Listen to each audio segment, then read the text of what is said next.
प्रिय साथियों, आप सभी का हमारे YouTube चैनल पर हार्दिक स्वागत और अभिनंदन है। जैसा कि आप सभी जानते हैं, कल हमने आपसे एक प्रश्न किया था और उसका जवाब किसी भी साथी ने कमेंट में नहीं दिया। तो पुनः उम्मीद है कि आप लोग उसका जवाब कमेंट में देंगे। तो आज मैं पहले प्रश्न का जवाब बता दे रहा हूँ। जो बहुविवाह प्रथा थी, है ना, वैदिक काल में, तो राजाओं के राजवंशों में आधारित थी बहुविवाह प्रथा। जो राजा लोग होते थे वह क्या करते थे, बहुविवाह करते थे, ना तो कि क्लीन वर्ग में और ना ही तो दरिद्र वर्ग में, शूद्र वर्ग में, बल्कि जो है बहुविवाह प्रथा जो है राजवंशों में आधारित थी। और दूसरा सवाल था कि सती प्रथा का अंत किसने किया या कब हुआ। तो सती प्रथा का जो अंत है, भारतीय समाज के समाज सुधारक राजा राम मोहन राय के प्रयासों के आधार पे अंग्रेज़ सरकार ने 1829 में आदेश पारित करके इस प्रथा का अंत कर दिया था। और तब से हमारे देश में जो सती है, सती प्रथा बंद है। साथियों, आप जानते हैं सती प्रथा क्या होती है। तो सती प्रथा, चूँकि पहले के राजा आपस में बहुत ज़्यादा लड़ाई किया करते रहते थे और जब किसी राजा की मृत्यु हो जाती थी तो उसकी जो पत्नी है, पत्नी को राजा की शव के साथ जलना होता था, उसे सती प्रथा कहा जाता था। और यह जो कार्य है केवल राजाओं तक सीमित नहीं था, सेना के सेनापति और सेना के जितने भी जवान होते थे उन पर भी आधारित होता था। अतः यह समाज में एक बहुत ही बुराई के रूप में फैला और बढ़ रहा था। इस पर रोक लगाने के लिए समाज में विरोध हुआ और समाज सुधारकों के बहुत ही प्रयासों के आधार पे इस पर कुछ सुधार हुआ और 1829 में अंग्रेज सरकार ने इसे बंद करने के लिए या ख़त्म समाप्त करने के लिए कानून पारित कर दिया। तो आइए साथियों, आज की शुरुआत पुनः अपने एक प्रसंग से करते हैं कि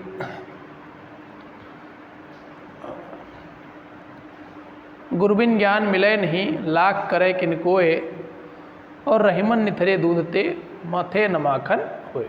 कि यदि साथियों आप ज्ञान प्राप्त करना चाहते हैं तो किसी ना किसी गुरु का सानिध्य अवश्य प्राप्त कर लीजिए, क्योंकि जिस प्रकार से जो निथरा हुआ दूध है उसको मथने से माखन नहीं होता, अर्थात उसी प्रकार से यदि आप अपना गुरु नहीं ढूंढते हैं और तो गुरु के बिना आपको ज्ञान प्राप्त करना संभव नहीं है।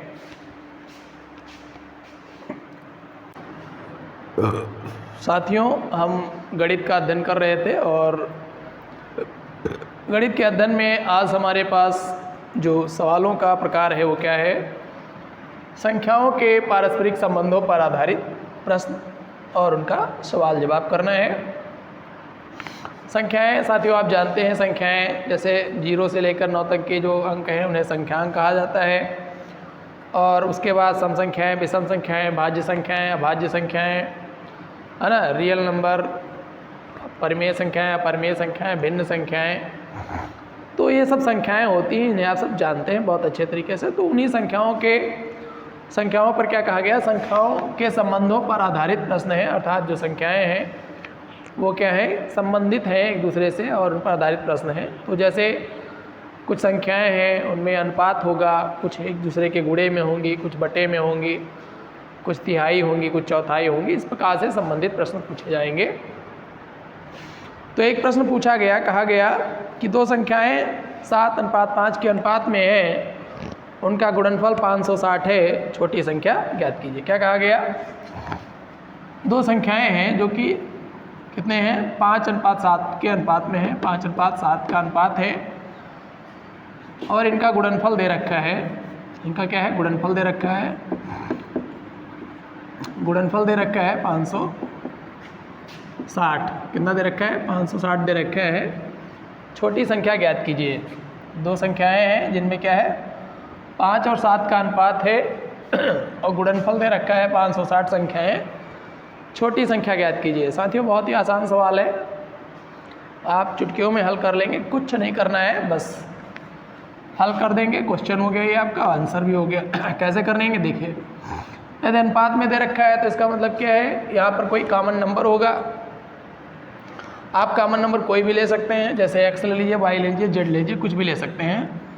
तो ये हो गया 5x है ना into 7x is equal to 566 दे रखा है 560, then x square is equal to कितना हो गया 560 अपॉन 5 इंटू 7।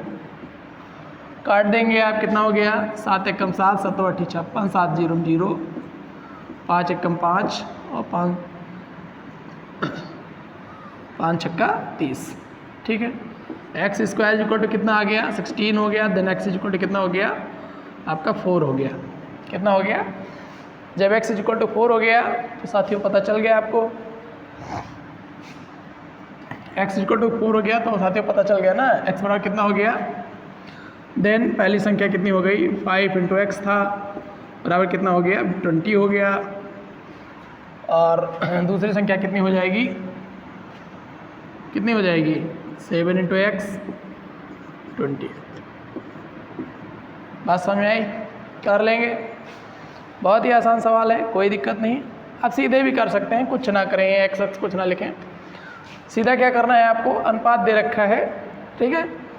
तो अगर हमें गुणनफल पता होता है, योगफल पता होता है तो इनका अनुपात योग निकाल लेते, लेकिन हमें योगफल नहीं पता है, ठीक, गुणनफल दे रखा है, तो सीधे कर दीजिए। इसको कितना करना है आपको, आप सीधा लिखिए x इज इक्वल टू कितना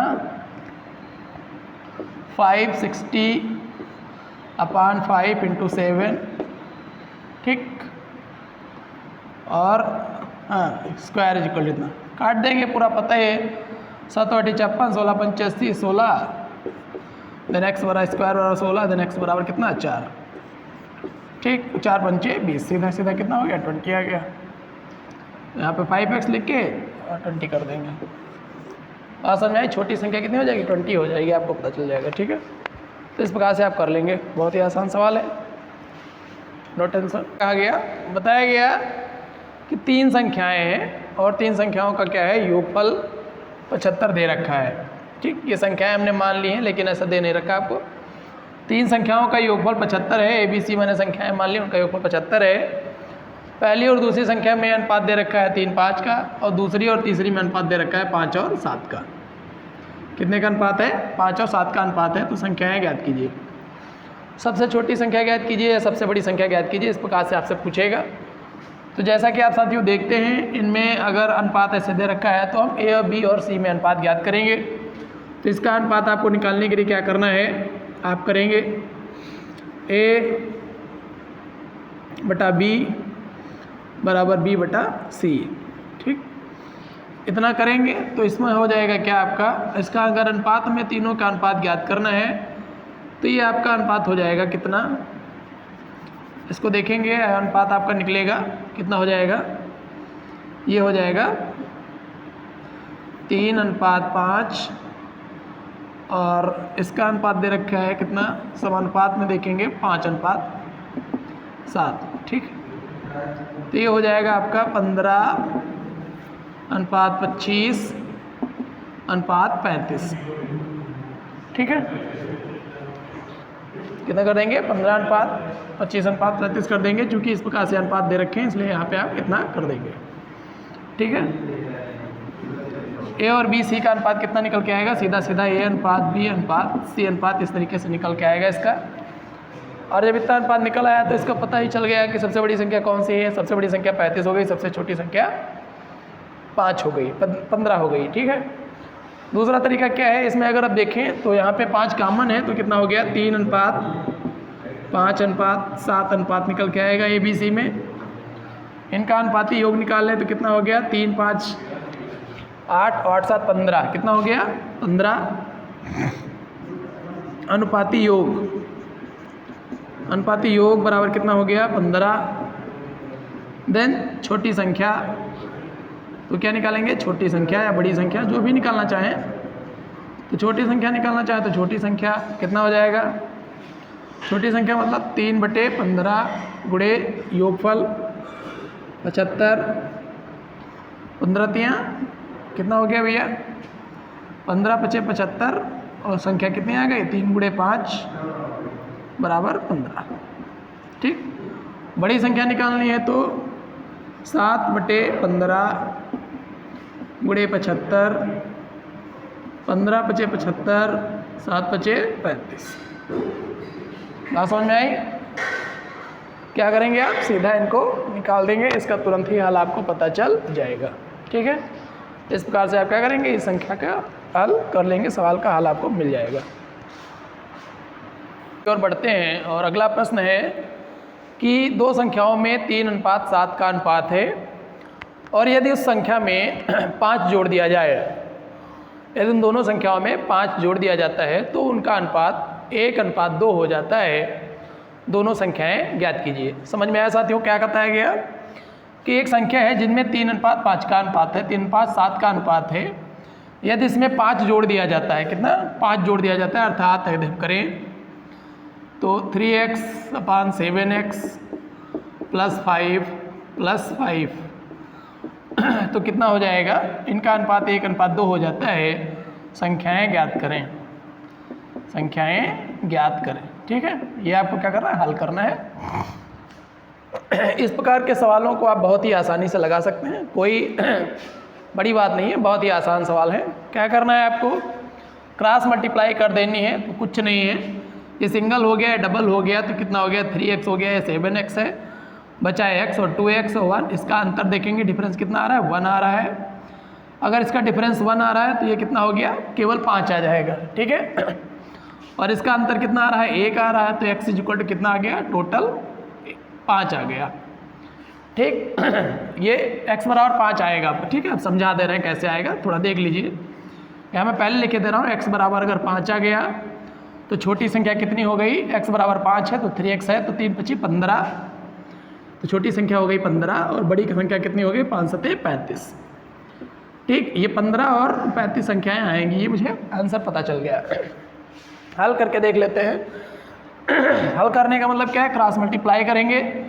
3 दूनी 6x + 2 पंचे 10 हो गया, कितना 10 हो गया बराबर 7x और प्लस का 5। ठीक है, 7x में से 5x चला जाएगा, कितना बचेगा, 7x में से 6x गया तो x बच गया और 10 में से 5 गया तो 5, तो क्या हो गया 7x - का 6x एंड 10 - का 5, तो यहाँ बच गया 5 और यहाँ बच गया x। आ गई वही बात, अब यहाँ निकाल लेंगे, आंसर आ गया। वैसे भी आप देख लेंगे इसका डिफरेंस कितना आ रहा है, अनुपात का डिफरेंस 1 आ रहा है, ये इधर से कैरी जा रहा है तो 2 गुना और इधर जाना 1 गुना, तो इतना अच्छा है। कितना हो गया 7 है, इसका 2 गुना 6 हो गया, तो 6 में से 1 चला गया, 7 में से 6 गया तो 1 बच गया, तो x हो रहा है और उधर 1 बच रहा है तो 5 हो गया। ठीक है, आप निकाल लेंगे। इसके पहले वाला जो सवाल बताया साथियों, उसमें थोड़ा ध्यान देंगे क्या कहा गया था।